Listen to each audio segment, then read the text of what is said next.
As you can see, the strap hinges are sagging pretty bad and have damaged the wood.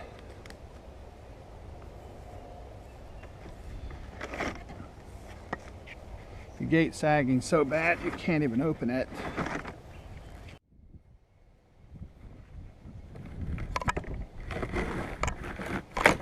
Oh, it just came apart.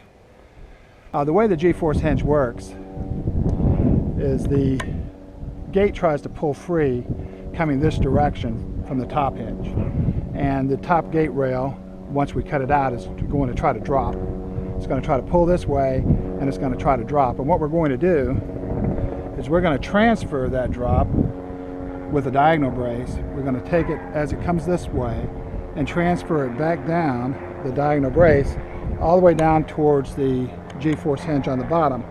Now you'll notice the difference in GForce hinges than any other hinge is that it's flanged on the top and on the bottom.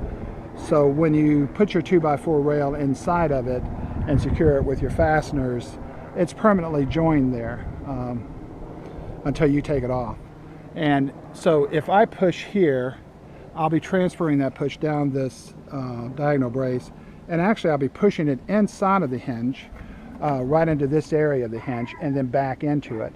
With flanges top and bottom, as you can see, it really doesn't matter how hard I push here. All the push, all the sag is being redirected to the bottom hinge. We'll just go ahead and pull them out. And I tell you, that looks really, really good. It looks like we ended up with maybe about 1/8 of an inch on either side. If you're looking at the same thing I'm looking at, you can see the, if you're able to see it, the gap is almost perfect. So let's just open these gates all the way, see what we have.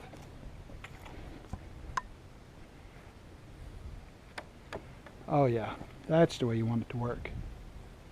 This one's going to open itself. We cut the gates out. The fence boards, of course, purposely are fairly low because of the dogs, trying to keep them in. GForce hinge gates, if you have the question as do they go all the way back, yeah, they'll swing all the way back. As long as the ground allows them to, they'll go all the way back against the fence. So you can basically have the entire opening.